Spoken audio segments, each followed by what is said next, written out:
Baik, bismillahirrahmanirrahim. Assalamualaikum warahmatullahi wabarakatuh. Waalaikumsalam warahmatullahi wabarakatuh. Oke, pertama-tama saya dan Pak Alif mengucapkan selamat datang di mata kuliah Clean Code dan Design Pattern. Di mata kuliah ini kami akan melakukan team teaching sama seperti di mata kuliah pengujian dan kualitas perangkat lunak. Team teaching artinya walaupun dua dosen yang nilainya satu ya Pak Alif ya. Jadi nilai saya dan nilai Pak Alif itu jadi satu dan tidak memberikan nilai masing-masing. Kemudian juga enaknya team teaching antara kelas CCDP 1 dan kelas CCDP 2 itu akan memiliki materi dan penyampaian yang sama karena dilakukan di dalam satu waktu yang sama. Nah, saya akan jelaskan dulu mulai dari mekanisme perkuliahannya, kemudian juga apa yang kalian akan pelajari, dan juga nanti saya akan jelaskan sedikit tentang apa yang berbeda di perkuliahan ini dengan perkuliahan yang lain. Baik, nanti kalau Pak Ali mau menambahkan.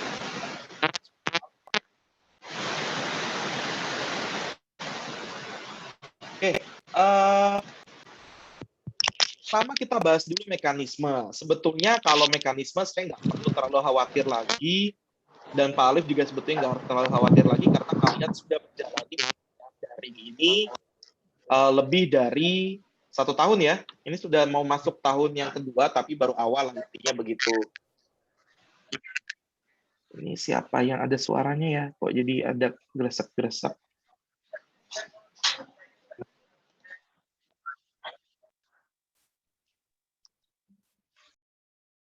Oke. Simpelnya mekanismenya kita akan buat sama. Kita akan menggunakan konsep flip classroom, di mana makna dari flip classroom adalah kita membalikan kondisi yang ada di kelas. Kalau di kelas, saya masuk, lalu saya ngajarin Anda, atau Pak Alif ngajarin Anda, kemudian kalian pulang, atau diberi tugas dan ujian, dan seterusnya. Nah, kalau flip classroom, maka materi itu akan diberikan 1 minggu atau beberapa hari sebelum hari pelaksanaan kuliahnya. Sama seperti yang kalian sudah periksa di LMS kalian masing-masing, bahwa materi minggu kedua sudah kami buka ya. Jadi kalian sudah bisa pelajari dari sekarang. Nah, esensi dari Flip Classroom ini memang student-centered learning. Artinya kalian atau pembelajarannya berfokus terhadap kalian sebagai mahasiswanya. Nah, dengan konsep Flip Classroom, kalian sudah bisa mengakses materi lebih awal, lalu kalian pelajari terlebih dahulu. Pelajari saja, walaupun kalian tidak paham, kalian catat apa yang tidak pahamnya, kemudian tanyakan di aktivitas bertanya. Jadi yang sudah pernah ikut kuliah saya, itu pasti sudah paham ya, bahwa setiap minggu akan ada tugas untuk bertanya. Apakah wajib? Ya walaupun di situ tulisannya wajib, tapi saya tidak akan mewajibkan. Jadi silakan yang mau bertanya saja. Nah lalu bedanya apa lagi? Di Flip Classroom ini kita akan mengkombinasikan antara asinkronus dengan sinkronus. Di mana nanti ada sesi-sesi yang kalian akan beraktivitas secara mandiri, menggunakan konsep asinkronus. Jadi kalian mengakses LMS, di LMS ada aktivitas, kalian melakukan aktivitas itu secara mandiri, dan boleh diskusi walaupun tidak terjadi secara real time ya, karena asinkronus. Nah, atau juga kuliahnya bentuk sinkronus seperti ini, yang kita langsung tatap muka menggunakan Zoom, supaya kita bisa langsung diskusi secara real time. Mana yang lebih banyak ya? Tentu yang lebih banyak adalah sinkronus, karena tetap saja anjuran kementerian itu 60% sinkronus, 40% asinkronus. Nah, untuk asinkronus di mata kuliah ini kita menggunakan konsep tes.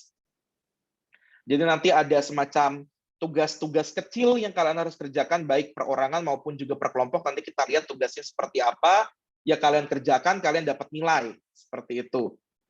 Jadi nggak ada yang berubah sebetulnya, setiap minggu akan ada tugas bertanya dan segala macam. Saya dan Pak Alif itu hanya menjelaskan poin-poin pentingnya saja di awal, sekitar 15 menit, minimal 15 menit, paling lama ya biasanya setengah jam, karena ada ngodingnya, kan nggak mungkin cuma 15 menit ya, nanti juga ada demo ngoding dan seterusnya. Kemudian kalau sudah dijelaskan poin penting yang ada di slide yang sudah kami buka di LMS, maka berikutnya kami akan membahas pertanyaan yang masuk ke LMS. In case of there's no any questions di dalam LMS, maka ya sudah, kelas selesai. Itu aja. Jadi saya dan Pak Alif yang nggak akan berlama-lama, ya sudah. Nggak ada pertanyaan, kami anggap kalian paham. Nggak mau sulit-sulit kami sekarang gitu ya. menganggap kalian nggak paham. Ya sudah, kalau nggak paham tinggal bertanya toh gitu. Nah, kemudian yang membedakan antara kuliahan, mungkin yang sudah pernah kuliah dengan saya akan ada perbedaan. Kalau dulu setiap minggu kalian punya self reflection. Kalian di self reflection itu ngapain ya istilahnya? Opsi aja sifatnya. Nah, kalau sekarang saya ganti. Setiap minggunya akan ada namanya challenge. Challenge ini bisa berupa kalian menjawab kuis sederhana, pilihan berganda, dan seterusnya, atau misalkan melengkapi sebuah coding, ataupun juga nantinya bisa rapi-rapiin coding, tergantung dari materinya hari itu, materi apa. Nah, itu akan kalian lakukan setelah perkuliahan sinkronus seperti ini.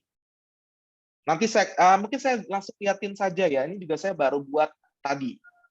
Dan ini baru bisa dibuka nanti jam 1. Nah, kalau kalian lihat di minggu pertama, di section minggu pertama ini pergaulan clean code dan desert pattern, kami sudah mengunggah silabus. Jadi Anda sudah tahu kalian mau belajar apa, nilainya gimana, dan seterusnya sudah ada di sini.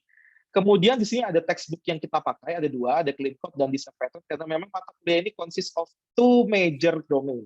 Major yang pertama clean code, major yang kedua design pattern. Setengah-setengah semester lah. Kita berbagi setengah-setengah seperti itu. Nah, di pertama ini, karena prasyarat kalian untuk bisa masuk ke clean code adalah harus paham dulu programming, maka saya memberikan challenge di sini. Nah, challenge di sini saya memberikan Anda quiz. Kuisnya baru bisa dikerjakan nanti jam 1, tapi saya kasih waktunya cukup lama, sampai minggu depan jam 7 pagi. Nah, challenge ini digunakan untuk self-reflection Anda. Jadi kalau dulu self-reflection-nya cuma sekedar menjawab pertanyaan secara klise, kalau sekarang ada nilainya. Nah, nilainya ini Anda bisa perbaiki terus-menerus selama 1 minggu itu. Jadi misalkan pada percobaan pertama Anda ngejawab nilai Anda 60 gitu ya. Ya, Anda bisa mencapai 100 ya dengan cara Anda mengulangi lagi gitu. Nanti ada semacam review-reviewnya. Oh, kalau Anda nggak bisa jawab ini harus belajar apa. Kalau Anda nggak bisa jawab ini berarti Anda belum paham apa. Nah, saya membentuk rubrik penilaiannya sekarang sangat kompleks sekali. Karena ini latihan, jujur ini latihan saya pribadi untuk masuk ke era nantinya pembelajaran jarak jauh. Seperti itu. Nah, kalian cobain aja, nanti kalian bisa tahu efeknya seperti apa ya. Nanti jam 1 tapi. Nah, nanti hasil dari challenge ini, itu ada yang dipakai untuk nilai dan ada yang tidak dipakai untuk nilai. Contoh, challenge yang pertama di minggu pertama ini tidak dimasukkan ke nilai.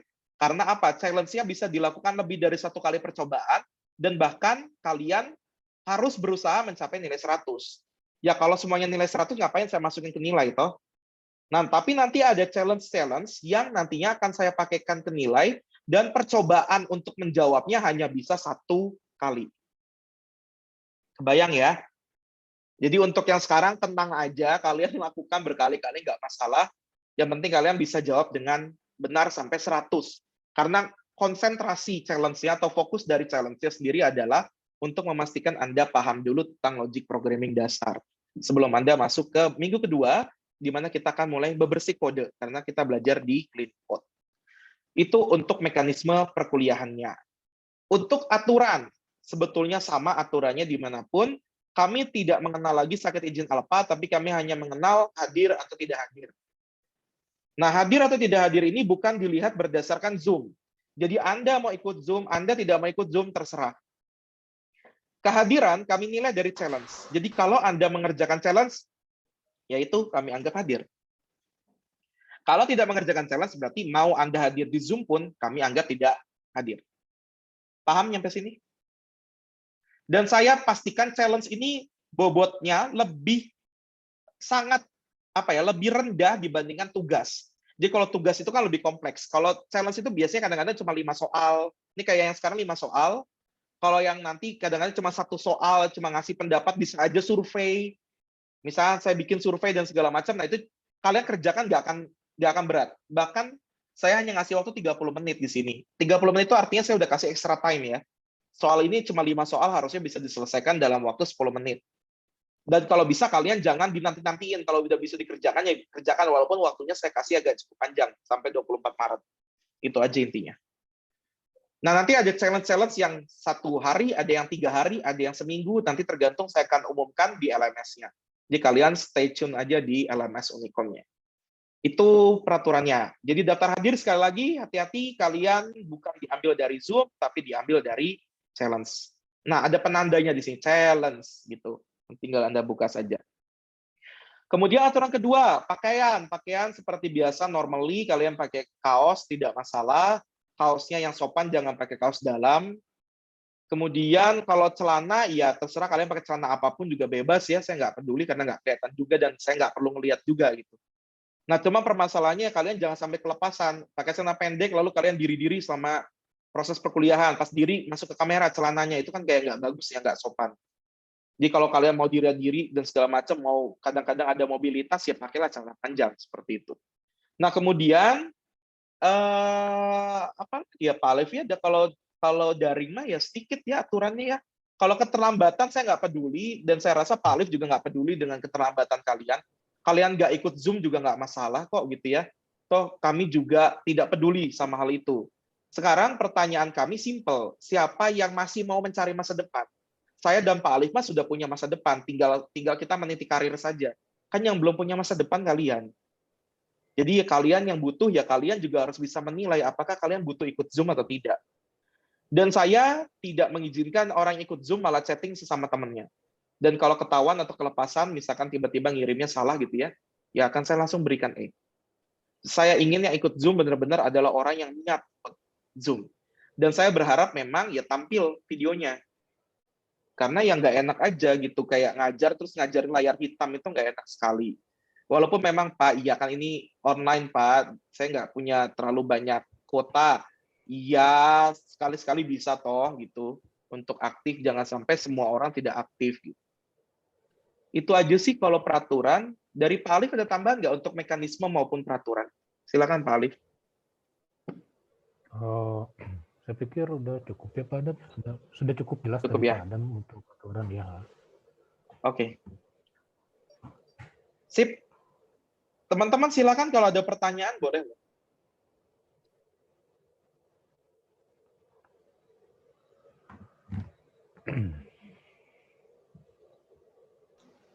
Untuk bahasa programnya nanti yang digunakan Java ya Pak ya?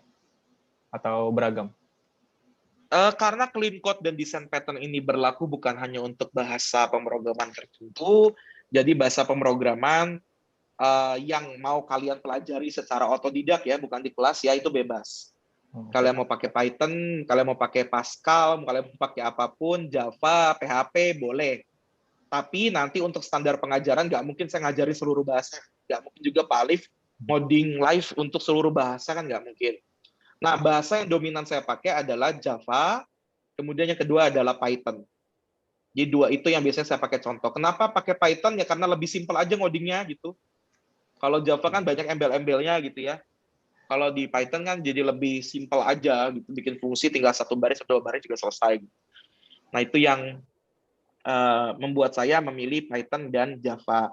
Tapi tidak tertutup kemungkinan nanti ada contoh PHP dari Pak Alif juga nggak masalah untuk membahas kira-kira tidak clean-nya di segi mana gitu. Atau desain pattern apa yang mungkin bisa di-apply ke PHP, karena ada beberapa desain pattern yang sebetulnya memang bisa di-apply ke PHP gitu. Karena kan Pak Alif sendiri punya apa ya, portofolio mengajar di pemrograman website gitu. Jadi bisa nanti nambah pengalaman. Kalau saya dulu pribadi kan ngajarin sendiri nih, karena kan CCDP baru saya tim teaching kan tuh sekarang gitu. Kalau waktu semester lalu saya full di tahun lalu saya full di Java. Itu aja intinya. Bisa nggak Kotlin? Bisa aja. Tergantung saya lagi pengennya ngoding apa gitu ya. Toh nanti hari ini juga kalian akan lihat kombinasinya nanti seperti apa. Di challenge-nya juga nanti ada kejutan. Nanti tinggal dilihat aja, dicobain. Oke, siap Pak. Terima kasih Pak. Tip. Untuk tugas, tapi biasanya kita seragamkan ya, entah Python, Java, supaya kami tidak perlu banyak menyediakan interpreter ataupun juga compiler. Itu aja intinya. Ya ini mah in case cuman buat mengefisiensi pemeriksaan aja gitu. Ya. Ada lagi pertanyaannya?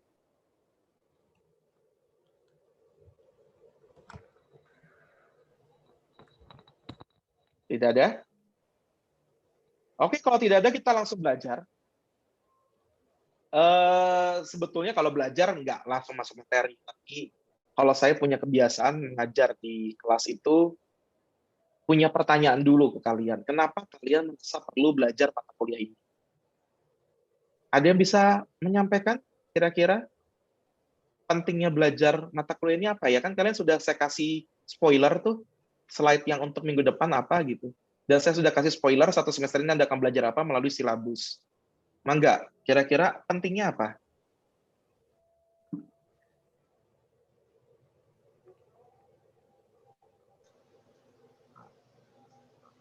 Kalau dari yang saya pahami Pak, itu clean float itu buat apa namanya mempermudah si programmer tuh untuk membaca suatu code gitu Pak, biar lebih rapi juga. Biar lebih rapi. Oke, good. Kalau desain pattern-nya? Desain pattern-nya saya belum coba baca lebih dalam Pak. Oke, sip. Berikutnya yang lain, ada yang mau ngasih? Hasil diskusinya? Kalau dari saya sebenarnya kalau untuk clean code tuh ya hampir sama sih kayak tadi dengan Ardan, dia lebih biar lebih dimengerti gitu untuk programmer lain, apalagi untuk kayak base team gitu. Tapi kalau untuk desain pattern sebenarnya nah itu yang sering dipakai apalagi kalau dalam bentuk kayak industri kayak gitu sih. Soalnya kan kita kalau bikin proyek gak mungkin juga kalau kita pakai murni banget gitu. Pasti semua ada juga programmer yang cara ngodingnya beda, ada juga cara ada juga cara pemahamannya juga beda, pasti bakal berbeda juga nanti cara pengerjaannya. Jadi inti dari desain pattern seperti itu sih. Oke, good. Itu kata kuncinya. Ketika kalian belajar atau kalian nanti bekerja sebagai software engineer, kalian nggak akan bekerja sendiri. Nah, tentunya dengan melibatkan banyak kepala, style ngodingnya pun beda-beda, betul ya? Yang satu suka namain variabelnya begini, yang satu suka beri metodenya begini, yang satu suka bikin metodenya banyak pekerjaan di dalam satu metodenya. Artinya, memang ada banyak standar atau convention yang kalian akan temukan ketika kalian menjadi seorang software engineer. Ya tentunya dalam hal ini berarti ngodingnya ya, karena kita ngebahas dari segi ngoding, karena di software engineering itu karirnya banyak atau learning karirnya, path karirnya banyak seperti itu. Nah, simpelnya begini, kalau saya nggak akan terlalu banyak cerita, tinggal begini saja saya liatin ke Anda. Ini ada dua hal, saya minta Anda fokus dulu ngelihat hal yang atas. Kelihatan semua ya? Yang saya tandai itu. Oke? Kelihatan, Pak. Oke, kelihatan semua ya? Saya kasih waktu 1 menit, jangan ada yang menjawab dulu sebelum 1 menit berakhir. Ini kira-kira perintahnya untuk apa ya? Jangan mempermasalahkan bahasa.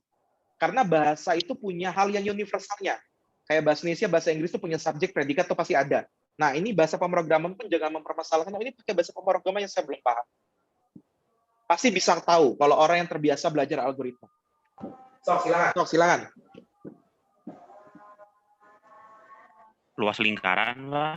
Luas lingkaran, Pak. Saya sudah bilang sebelum 1 menit berakhir jangan jawab dulu. Tuh memahami instruksi aja nggak bisa, gimana?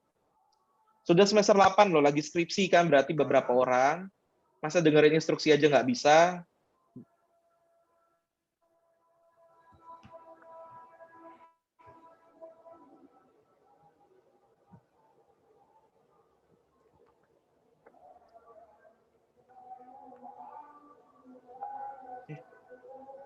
Sorry.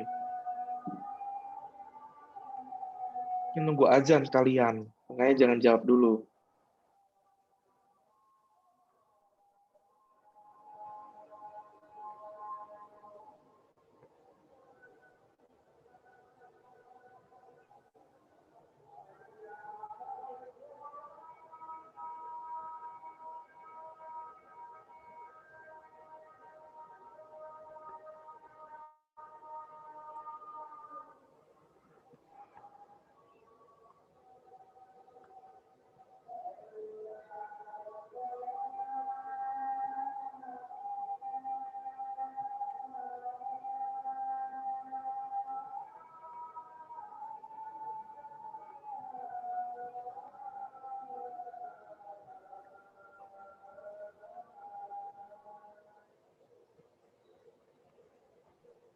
Oke. Kira-kira ini untuk apa? Fungsi buat ngitung luas lingkaran. Luas lingkaran, Pak. Untuk menghitung luas lingkaran. Good. Perlu waktu berapa lama untuk menyadari ini untuk menghitung waktu luas lingkaran? Fungsi untuk menghitung luas lingkaran. Butuh berapa lama kalian bisa menyadari ini? Ada 5 detik? 5 detik. 10 sampai 15 tadi sih, Pak. 10 sampai 15 detik. Sekarang saya akan ubah dengan clean code.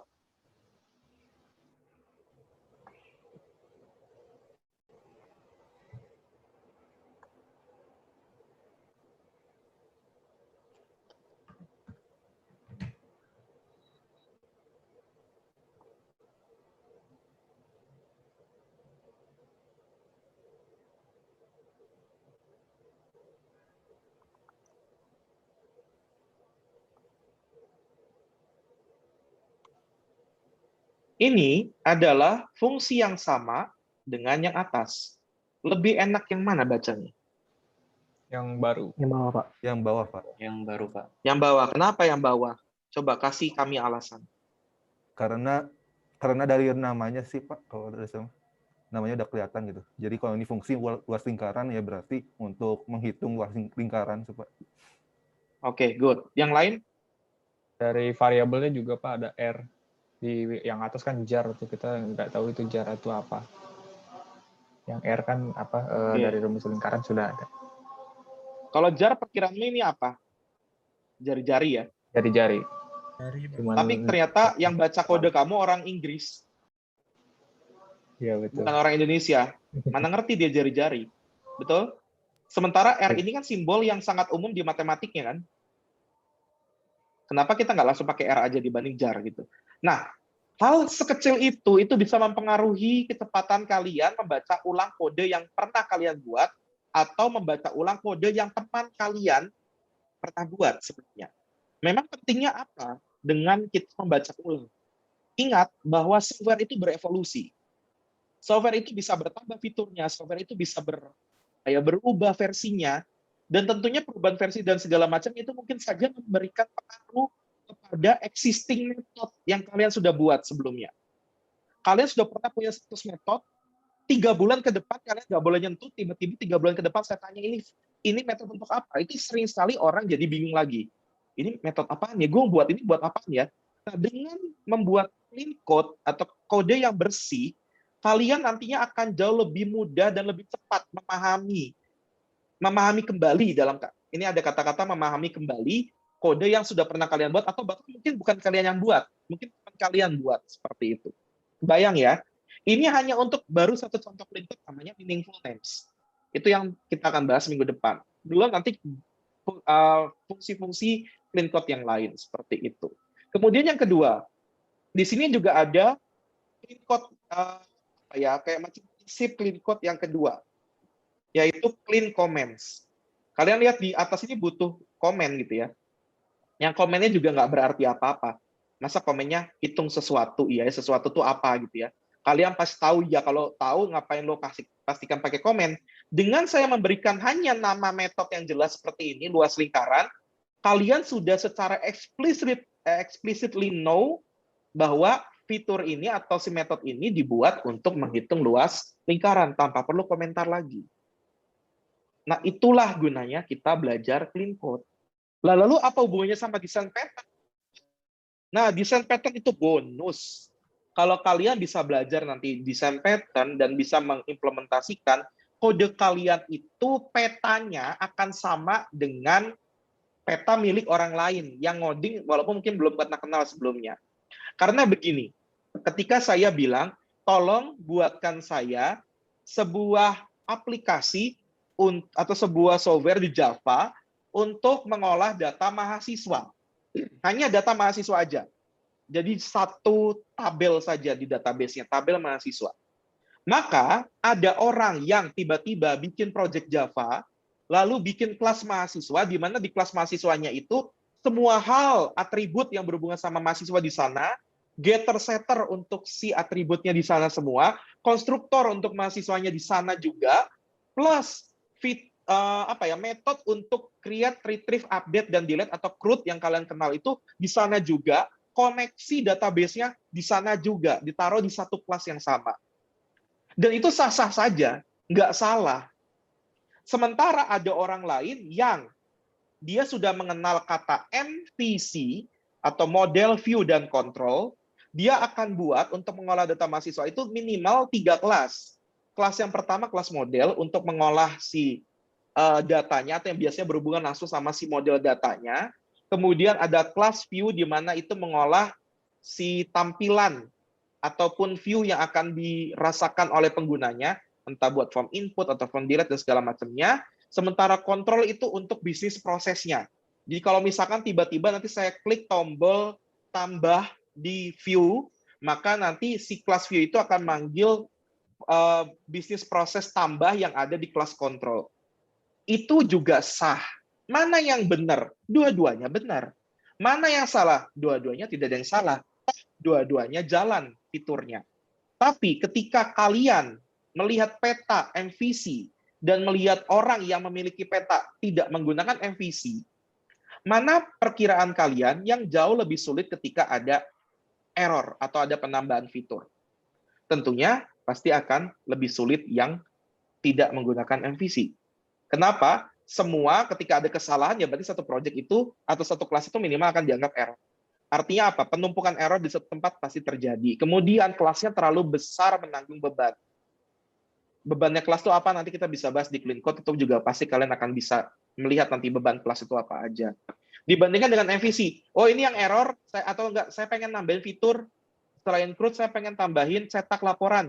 Ya, kan kalian sudah pasti gambar, oh saya 3 kelas view, saya tambahin satu tombol atau satu jenis UI yang bisa nanti orang memilih cetak laporan di sana.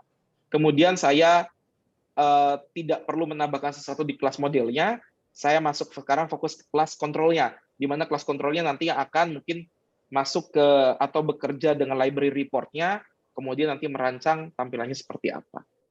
Kan enak ya, kalian sudah tahu poin-poin atau pos-pos errornya seperti apa. Dan saya akan beritahu ke kalian bahwa MVC adalah salah satu dari desain pattern. Hanya salah satu. Ada berapa banyak? Ratusan desain pattern. Tapi yang utama hanya ada 33-34 desain pattern. Yaitu desain pattern buatan Gang of Four. Apa itu? Kalian bisa baca di buku yang saya berikan. Di situ ada desain pattern simply. Seperti itu. Itulah kenapa kalian harus belajar mata kuliah ini. Tidak belajar mata kuliah ini, apakah berarti kalian tidak bisa menjadi seorang software engineer? Tidak. Kalian tetap bisa menjadi seorang software engineer, tapi software engineer yang great tidak. Jadi software engineer yang biasa-biasa aja. Itu aja ya. Apalagi kalau kalian kerja di startup nanti, setiap startup itu punya convention yang beda-beda, punya tata cara untuk ngodingnya atau style code-nya beda-beda. Kalian harus ikuti, karena kalau kalian orang luar itu harus mengikuti standar yang ada di sana. Nah, saya ingin Anda belajar clean code dan design pattern ini dengan open-minded. Artinya apa? Apa yang saya dan Pak Alif bahas dalam kelas ini, bisa saja itu sangat berbeda nanti dengan apa yang Anda akan hadapi di industri. Berbeda apanya? Stylenya dong. Misalkan saya bilang di sini, nama kelasnya harus selalu diawali dengan huruf besar setiap katanya. Misalnya seperti itu. Tiba-tiba di Bukalapak, dia punya convention yang berbeda. Misalkan, saya pengen nama kelasnya diawali dengan huruf kecil dulu. Ya, itu ikuti. Bukan berarti apa yang saya dan Pak Alif sampaikan salah, tidak gitu. Kami pun punya dasar. Kami punya 2 buku di sini dan kami juga sudah pernah meriset masalah clean code. Tapi kan Bukalapak juga punya hak dong untuk bisa membuat code convention maupun styling code buatan mereka pribadi. Karena mungkin mereka nyamannya di sana. Nah, itulah yang saya bilang seperti itu. Belajar RPL pun diajari bikin SKPL. Padahal nyampe nanti industri kalian nggak akan tahu itu SKPL itu apa. Karena mereka punya template dokumen yang lebih simpel. Ya nggak apa-apa. Oh, ini ada yang komplitnya seperti ini, tapi ternyata industri 2 makanya hanya yang simpel. Ya harus open-minded belajar itu. Jangan nanti ketika sudah belajar malah nyumpah-nyumpahin dosennya. Dosennya ngajarin yang rumit. Padahal di industri itu nggak serumit ini. Atau kebalikannya. Ya namanya juga ilmu. Kita ngajarnya fundamental, yang ada dasarnya. Industri itu nggak punya dasar. Karena mereka based on practice. Nah, untuk bisa menemukan titik tengahnya ya kalian harus punya waktu untuk belajar secara otodidak. Itu. Paham ya di sini ya? Oke, ini nggak ada jawaban ini, trik-trik banget ya. Paham, Pak, paham, Pak. Paham? Oke. Paham, Pak. Sekarang pertanyaan kami yang berikutnya ini yang saya tandai. Kira-kira buat apa?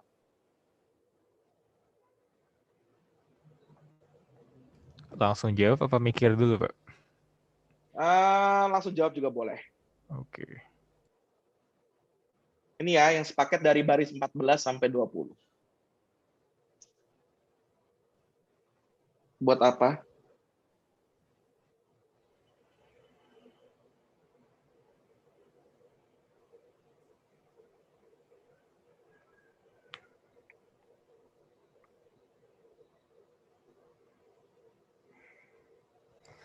Itu buat nyetak angka gitu. Jadi kayak misalnya si Z-nya itu masuk 10, berarti kita mulai dari 0 sampai mulai dari 1 sampai 10, terus nanti bakal dicetak kayak misalnya 2,1, terus kayak 4,1, gitu-gitu, Pak. Ya intinya seperti yang kalian lihat di bawah ini ya, 3,1, 4,1, 4,2, 4,3. Saya ubah dengan konsep clean code, saya ubah di sini misalkan cetak koordinat. Sesimpel itu aja, misalkan di sini batas atas. Seperti itu. Kemudian for I in range, I-nya saya ganti misalkan di sini jadi koordinat X in range 1 sampai batas atas plus 1, karena kalau di Python dia ngulang for-nya itu batas atasnya terus ditambah dengan 1, karena dia mulainya dari 0 hitungnya. Agak sedikit beda ya.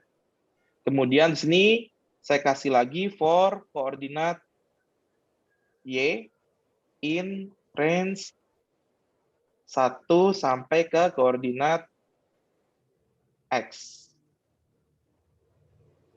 Saya tinggal lakukan print. Ini printnya masih sama total ya. Ini sama saja, cuma berubah di koordinat X dan koordinat Y. Misalnya seperti itu. Kemudian kalau sudah, tinggal di sini batas atas saya isi 10. Kemudian di sini saya tinggal panggil cetak koordinat. Diisi dengan batas atas. Nah, ini kan jauh lebih jelas ya. Jauh lebih jelas, walaupun kalian nggak nge-running programnya, tapi kalian pasti tahu bahwa, oh, ini mah mencetak koordinat X sama Y, tapi X sama Y-nya ada aturannya, ada rule-nya, bahwa dia mencetak si koordinat X-nya, koordinat Y-nya itu tergantung berapa X-nya, dan seterusnya. Oh, ya begitu. Jauh lebih cepat kan, dibanding kita pakai yang seperti ini. Itulah gunanya belajar clean code. Oke, jadi apa itu clean code ya? Semacam apa ya? Praktis sebetulnya, ilmu praktis yang dibawa ke ilmiah untuk bisa membuat kode kalian menjadi jauh lebih bersih sehingga mudah nantinya di-maintain. Kalau lebih mudah di-maintain berarti ketika ada penambahan fitur atau ketika ada bug dan seterusnya, kalian akan lebih mudah menelusuri kembali kode yang sudah kalian tulis, atau bahkan mungkin kode yang orang lain tulis dan kalian baru bergabung di timnya. Itu fungsinya. Sementara desain pattern sama, dia mengatur pola atau tata letak kelas yang harus dibuat supaya seragam. Jadi nggak ada orang dari Zimbabwe sama orang dari Indonesia ngoding itu stylingnya beda. Nah itu bisa diatur dengan menggunakan konsep desain pattern. Kalian pun sebetulnya secara nggak sadar itu sudah pernah menggunakan desain pattern. Contoh kalau yang sudah pernah ngoding Android, kalian, dan saya yakin udah ada mata kuliah Android kan ya di IF ya. Tapi Ada. pilihan atau apa ya? Pilihan atau apa itu? Wajib. Atau Pak. wajib? Ah, kalau wajib berarti saya dengan pede ngomong bahwa di Android sendiri itu sebetulnya sudah ada desain pattern yang kalian langsung pakai, yaitu listener. Kalau kalian mau bikin view kan kalian pakai listener kan? Kemudian ada lagi adapter. Adapter itu untuk mapping view-nya. MVC, MVVM itu adalah desain pattern yang ada di dalam Android. Kalian sudah pernah pakai. Nah, di kelas ini kalian belajar mengenali desainnya, supaya nanti Anda bisa ngerancang sendiri atau bahkan mungkin bisa sampai mengimplementasi sendiri. Itu aja intinya. Yang akan kita pelajari selama 1 semester. Apa saja? Silakan baca di silabus, kemudian kerjakan challenge-nya untuk lebih paham dengan kebutuhan dasar untuk Anda belajar dari si mata kuliah ini. Oke? Siap, Pak. Kalau dari saya cukup, Pak Alif. Pak Alif, mangga, ada tambahan? Sedikit saja menambahkan, ini hanya sekedar untuk menggarisbawahi aja dari yang tadi disampaikan oleh Pak Adam bahwa terkait dengan bahasa pemrograman, jadi tidak terikat dengan bahasa pemrograman untuk kita bicara maintainability, apapun mau itu misalkan untuk terstruktur atau proses atau juga untuk objek ya. Karena memang kenapa ada mata kuliah khusus, kenapa ada mata kuliah spesifik? Ya kalian juga sebagai seorang programmer harus punya ilmu, bisa memahami, karena sering ya ketika kita ngoding itu sering kali istilahnya dosa nggak kerasa lah istilahnya gitu ya, dosa nggak kerasa gitu.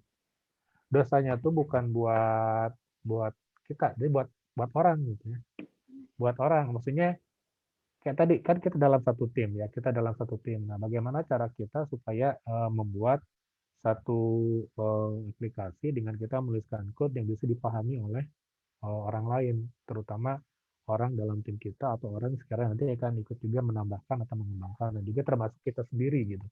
Jangan sampai kita lupa atau kita malah jadi itu tadi ya Pak Adam bilang, someday misalkan kita akan update fitur atau menyesuaikan, memperbaiki fitur, pas kita baca lagi kita lupa, nggak ngerti ini teh apa ya. Nah kalau udah sampai situ berarti ya indikator aja, berarti code-nya itu nggak maintainable gitu ya. Betul sekali. Ya tools-nya banyak lah, kalau kita bicara tools mah banyak ya untuk ya Pak Adam ya, untuk mengetahui kan perkaranya kan kita bukan hanya sekedar untuk mengetahui iya atau tidak, tapi kita juga harus pahami juga bagaimana cara kita bisa mendeteksi, bagaimana cara kita menganalisis, sehingga nanti kita tahu apa yang harus kita perbaiki, bagaimana cara memperbaikinya gitu. Standar apa yang kira-kira digunakan, metodenya seperti apa gitu. Gitu sih Pak Adam. Oke, terima kasih Pak Alif. Nah itu setuju saya dengan yang Pak Alif katakan, jangan berpikir ke tools saja, jangan berpikir ke bahasa pemrograman itu tools ya. Bagi saya sih tools. Hanya cara untuk menyampaikan instruksi ke komputer. Dan cara menyampaikan instruksi pakai komputer tuh bahasanya bisa macam-macam gitu ya. Nah, itulah programming language gitu. Nah, jadi saya rasa ya mau programming language apapun, bahkan mungkin ada beberapa orang yang baru melihat Python hari ini. Tadi saya ngoding pakai Python. Dan mungkin ada yang baru melihat, benar-benar baru melihat sekarang gitu. Tapi kan universal ya. Tadi saya nggak membuat sesuatu yang complicated, tapi karena sudah bisa langsung tebak, oh ini apa. Nah itulah kenapa saya bilang bahasa pemrograman juga sebetulnya punya sisi yang generiknya. Nah tinggal kalian pahami sebenarnya generiknya apa. Nah walaupun dalam belajar ya tentunya perlu ada pembatasan supaya bisa ada penyeragaman. Oke, berarti sudah ya Pak Alif ya? Silakan, ada pertanyaan dari teman-teman? Saya Pak izin bertanya Pak. Ya boleh, silakan. Mau nanya Pak terkait misalnya clean code itu apakah ada gitu parameter yang untuk mengukur bahwa oh kode saya sudah bagus gitu, sudah clean gitu? Kalau untuk mengukur kode itu bisa di-maintain dengan baik atau tidak, itu ada matriksnya. Tapi kalau sudah clean atau tidak, itu sangat kualitatif. Sehingga perlu ada tes yang memang kayak usability testing ya. Kayak usability testing di UI dan UX. Kalian benar-benar harus memberikan percobaan readability-nya. Nah, readability inilah yang nanti bisa mengukur clean code. Readability juga sebetulnya ada matriksnya, tapi lebih cenderung banyak yang kualitatifnya. Contoh, apakah seseorang ini mampu membaca atau tidak. Itu kan kualitatif ya. Nah bisa dibikin kuantitatif, misalnya butuh waktu berapa lama untuk paham, itu segi kuantitatifnya. Nah IF itu harus selalu bisa menemukan sisi kuantitatifnya aja itu, kalau menurutku. Tapi bisa nggak diukur? Ada matriksnya, readability, tinggal dibaca-baca aja ya. Makasih Pak. Ya bagus pertanyaannya, sip. Yang lain ada lagi pertanyaannya? Mau tanya Pak, Boleh. Kan kalau di clean code itu konsepnya banyak, kayak ada si clean name-nya tadi, terus clean function, terus clean comment, terus nanti ada error handling yang gitu-gitunya. Nah, apakah kita buat bilang bahwa code kita itu udah clean, cukup mengimplementasikan beberapa aja, ataukah harus kayak kita harus paham betul konsepnya semuanya baru bisa kita bilang bahwa code kita itu clean gitu? Oke, saya balik dulu ke prinsip dari sebuah kode itu terbaca baik atau tidak, atau readability-nya tinggi atau tidak gitu ya. Itu semua yang menentukan adalah timnya. Jadi kalau tim kalian dalam batas minimum sudah bisa membaca dan memahami kodenya, ya sudah cukup, tidak perlu semua. Oke. Tapi kalau belajar ya harus semua. Bahkan yang kami ajarkan itu belum semua loh ya. Satu buku tuh masih ada lagi yang banyak lagi lainnya. Kalian bisa buka buku yang clean code-nya itu dari Robert C. Martin ya kalau nggak salah. Itu benar-benar banyak banget konsepnya dan kita nggak bahas semua. Karena kami bahas yang lebih dekat aja ke kalian dulu. Nanti kalian bisa lebihnya belajar ketika masuk ke industri. Tapi parsial pun juga sudah bisa membuat readability jadi makin lebih baik. Itu aja sih intinya. Oke. Makasih, Pak. Yo, sama-sama. Ada lagi? Bagus pertanyaannya nih. Harus gitu ya. Di setiap pertemuan pertanyaannya bagus gitu, nggak klise. Jadi penting kita pakai Zoom tuh benar-benar ada kepentingan. Ya, yang lain silakan.